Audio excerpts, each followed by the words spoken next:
The message came through at 2:43 a.m. I was half asleep on the couch, the TV still playing reruns of Frasier in the background, the bottle of whiskey 3 fingers down. My phone buzzed once, then fell silent. I wouldn't have checked it if not for the way it lit up the dark room like a lightning bolt. And what I read cracked my entire world open with 5 simple words. Just married my coworker. BTW. No name. No emotion. Just that. And then the follow-up. You're nothing, by the way. No punctuation. No hesitation. No humanity. I stared at the screen, still fuzzy with sleep and alcohol. I thought it was a joke. A bad one. Something someone hacked her phone to say. Or maybe she was drunk in Vegas. Maybe it was a dare. A prank. A wrong number. But then her name flashed above the message again. Rachel. My wife of 8 years. I didn't throw the phone. Didn't yell. Didn't cry. I just typed 2 words and hit send. Cool. Then. And that was it. The moment my marriage died was quieter than I ever imagined. No screaming match. No tears. Just a buzz, a lie, and a digital shrug. But behind my cold response was something molten, rising like magma in my chest. A pressure I hadn't felt before. Not when my dad died. Not when I lost my job 3 years ago. This was different. This was betrayal wrapped in smug punctuation, less cruelty. I stood up, bottle still in hand, walked into the kitchen, and set the glass down with a deliberate calm that felt alien to me. My hands weren't shaking, but something inside me was cracking. Not breaking. Cracking like ice underweight, spreading slowly. I opened the laptop. I didn't know what I was looking for. Maybe proof. Maybe a sign that this was all some elaborate miscommunication. But when I logged into our shared cloud account, something I hadn't checked in months, I found the photos. Dozens. Her in a white cocktail dress, holding hands with a man I didn't recognize. Clean-cut, tall, plastic smile. The kind of guy whose parents paid for his law degree and his teeth. Him in a pale blue suit. Her kissing him on the cheek. Her straddling him in a casino booth. Her flashing the camera a diamond ring that wasn't mine. And the caption under one of the pictures? Finally free, red heart, #married life begins. I laughed. I actually laughed. Like some villain in a movie who just realized the world was burning and decided to enjoy the flames. Free? She was the one who begged me for this house. Who cried when I said I wasn't ready for a baby. Who guilt-tripped me when I worked late. Who swore we were soulmates every time we argued.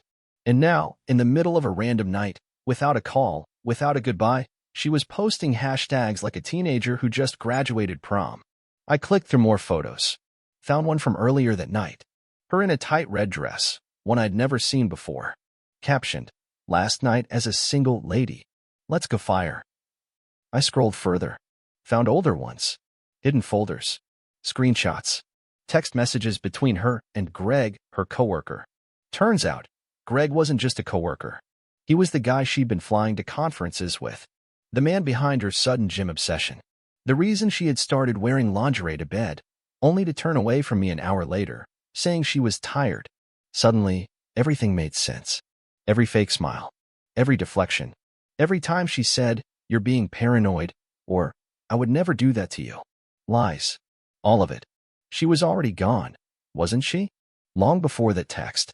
Her body might have been here, in this house, but her heart was gone the moment she let that man touch her the way a wife shouldn't let anyone else. And now she wasn't hiding it anymore. Now she was proud. Married. Just like that. Like I was never part of the equation. I closed the laptop. Picked up the whiskey again. Sat back on the couch. And smiled. Not because I was okay, but because I knew what was coming next. She thought she'd won. Thought she'd humiliated me. Thought I'd roll over and cry like some broken man. But I had 8 years of receipts. And Rachel, she just gave me the last piece of evidence I needed to burn her entire fake life to the ground.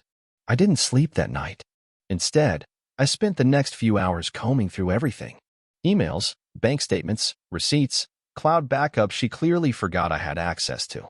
There were hotel bookings under her name, weekends she claimed she was at women's wellness retreats, charges at designer stores in cities I hadn't visited, flights to Vegas. And then there was the smoking gun, a receipt for a diamond ring, paid for with our joint account, dated 2 weeks ago. She bought her own engagement ring. With my money. By 6 a.m., I had already printed everything out. 2 full binders worth of her lies, color-coded and indexed. Not because I needed them for court. Not yet. But because I wanted to look at them. I needed to see it, to face what she'd done without the denial, without the delusion that maybe she was just lost, or confused, or going through something. No, this was planned. Surgical. She'd been gutting me from the inside out for months while pretending to love me. I made coffee. Didn't even taste it. Just stared out the kitchen window, watching the sun rise over the backyard she insisted we remodel for future kids. Ironic. We had a swing set and a sandbox we never used.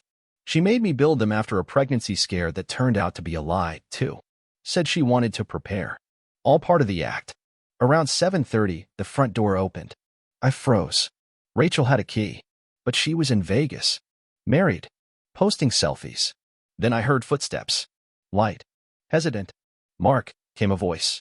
Not Rachel. It was her sister, Amber.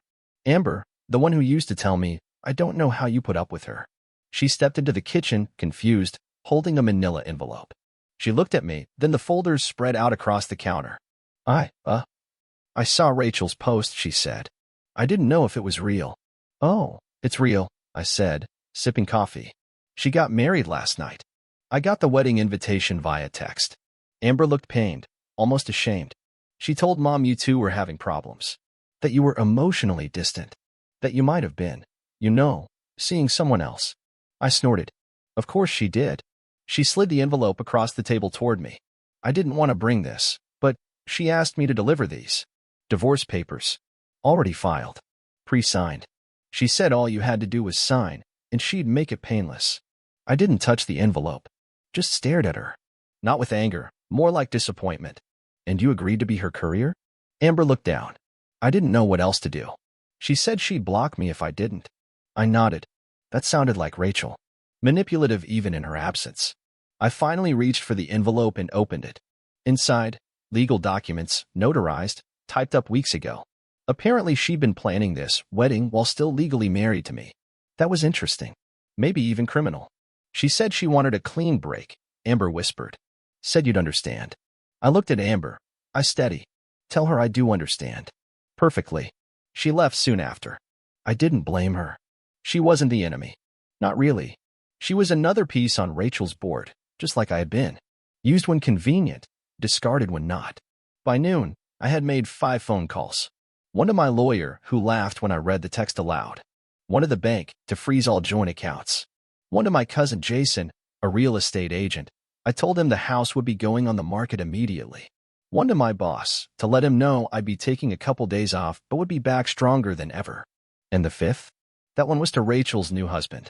Well, ex-husband. Greg. He answered on the second ring. Who's this? He barked. This is Mark. Rachel's husband. A beat. You mean ex-us? No, I cut him off. Husband. You just married a married woman. That's a felony in this state, Greg. Silence. Check your marriage certificate. It's invalid. Also, the ring she's flaunting? Bought with funds from our joint account. Hope you like fraud charges. He started stammering. I hung up. Sometimes silence is more effective than any threat. I leaned back in my chair, letting it all settle in. The damage was done. But the reckoning? That was just beginning. 2 days passed before she dared to call. Blocked number. Of course. I answered anyway. Her voice came through like it always did, honey-coated venom. Well, that escalated fast, she said, like we were talking about a weather report. I didn't say a word. I thought you'd be a little more. I don't know. Understanding. Understanding. I finally said. Of what, exactly? The part where you stole my money to buy a ring for your side boy? Or the part where you publicly declared me nothing while still legally married to me? She sighed, like I was exhausting her. God, Mark. You always do this. You take everything so personally. I wonder why. I just needed to do something for me for once. You mean you needed someone else inside you? Got it. Silence. Then, ice. You were always weak, she spat. You don't challenge me. You don't excite me. You just exist. Like furniture. I needed a man who made me feel something again. You found him, I said. Good luck explaining to him why the marriage certificate's void and why half the cash in your new bank account is frozen. Her voice trembled for the first time. You froze my money? No. I froze our money. Your mistake was using my name to open those cards. And by the way, I hope your new husband has a good lawyer. Mine's already drafting a civil case.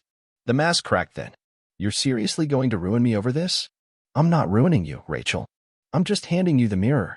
She screamed something before hanging up. I didn't even flinch. Later that night, I poured myself a drink. This time not out of despair, but victory. Quiet, cold victory. My lawyer called the next morning. We've got something, he said. Apparently, Rachel had transferred several high-value assets into a shell LLC the month before: furniture, jewelry, even my father's classic Mustang. She listed it under community liquidation. Unfortunately for her, I still had the original title and my dad's handwritten letter gifting it to me. She forged a bill of sale. Game over. We filed for fraud. And then I dropped the final move, something I'd been sitting on. Remember those hotel receipts? The ones with dates that overlapped with her corporate retreats? I contacted her employer, sent them a detailed email with photos, bank statements, and calendar conflicts. I didn't even have to accuse her. Just laid the facts out. 3 hours later, she was fired. HR doesn't love when you lie about travel reimbursements while sneaking off with a coworker. I never even had to step into a courtroom. She tried texting again. Messages full of desperate bargains, insults, and half-hearted threats. I made a mistake. I was confused. You'll never find someone like me again. Good, I finally replied. That's the point. And the cherry on top? Her husband, Greg, filed an annulment the following week. Apparently, fraud didn't sit well with his shiny reputation. Turns out he wasn't as in love with her as she made it seem.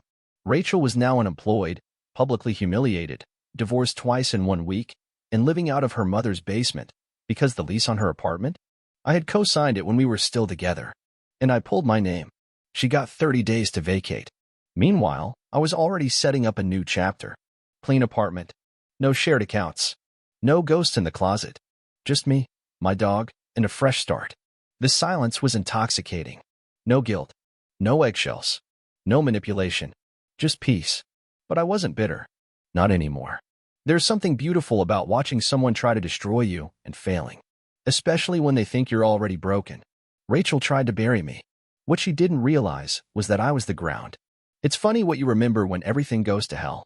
Like the way she used to say, "You don't appreciate me," while sitting in the house I paid for, holding a $6 latte I never drank from, wearing earrings I bought because she once said, "I just want to feel seen." Like the way she used to pick fights the night before my biggest meetings, just to talk about our relationship. That was always her code for, "I'm bored and need drama." Or the way she'd pause when I walked into a room like my presence was an inconvenience. As if the man paying the bills was interrupting the show she was putting on for someone else. But in hindsight, none of that was random. It was groundwork. Slow, calculated demolition. She didn't cheat overnight. She rehearsed it in small acts of cruelty until betrayal felt natural.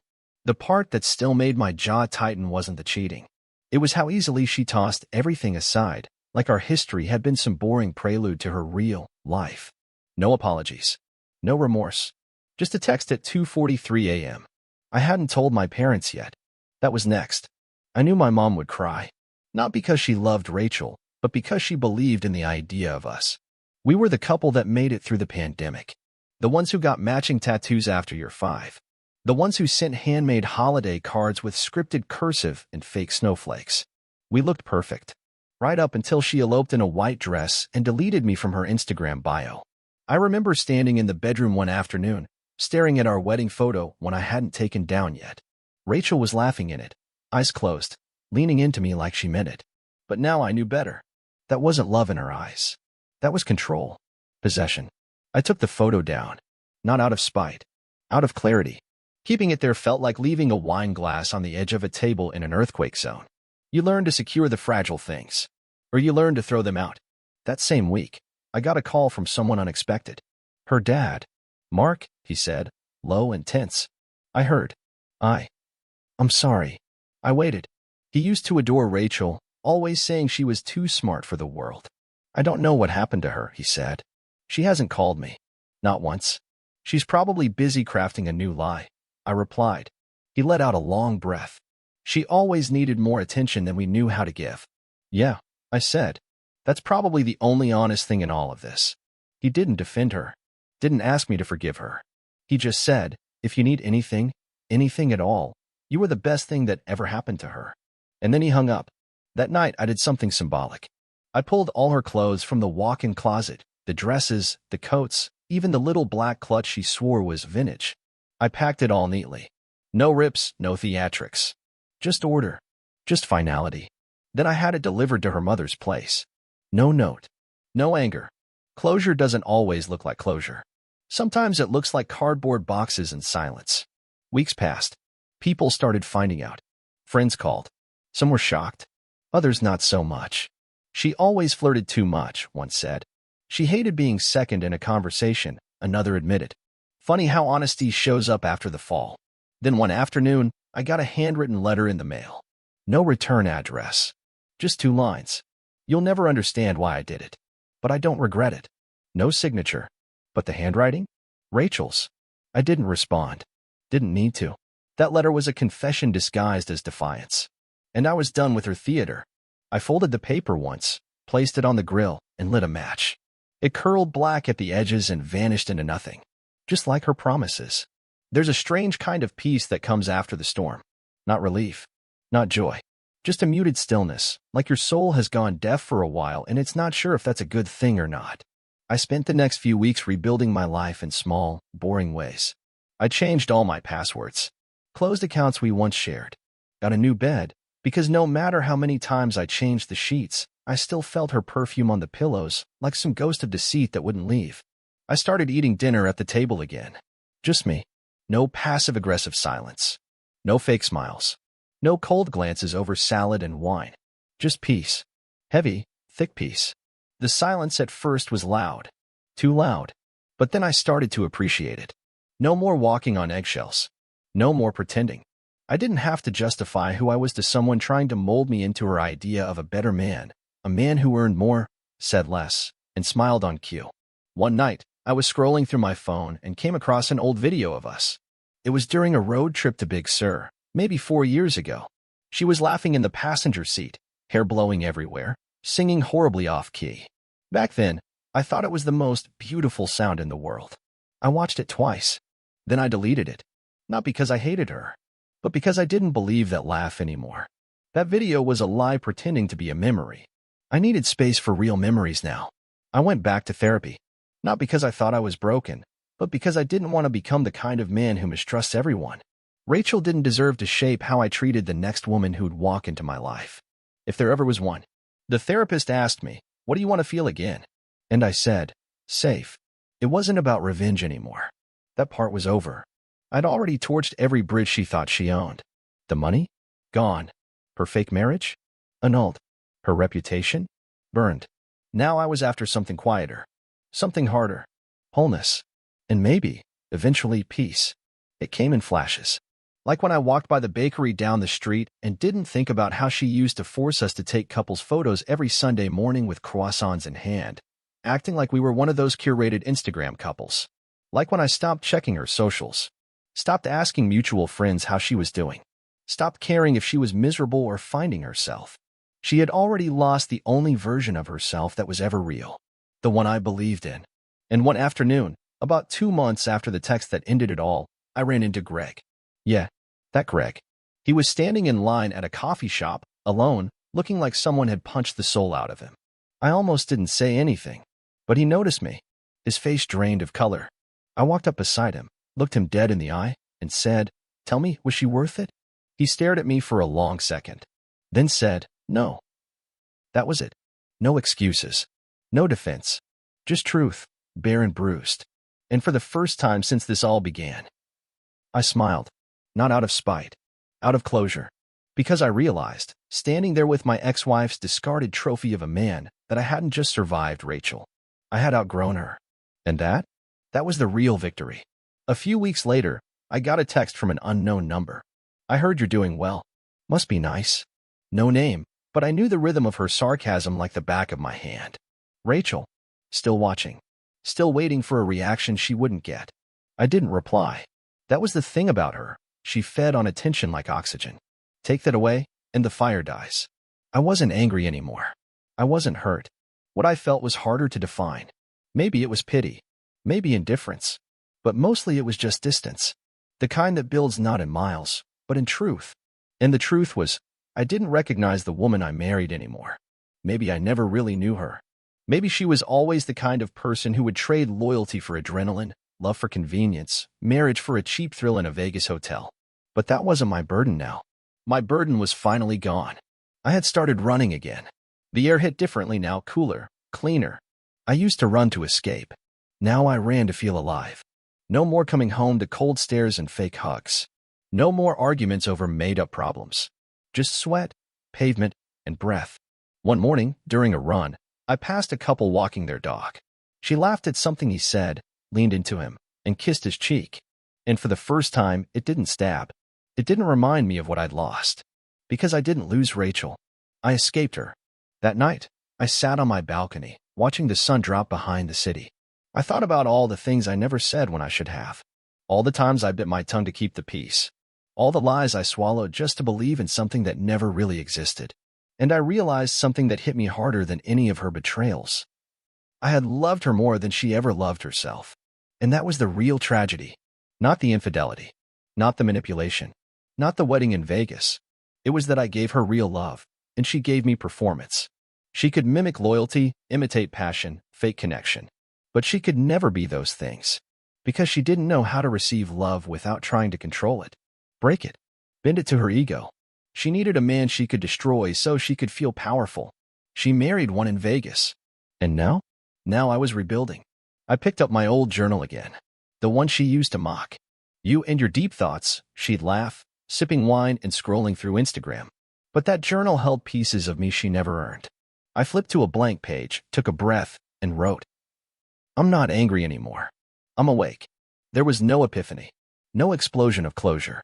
Just that quiet certainty that I'd never go back, not just to her, but to the man I was when I tolerated her.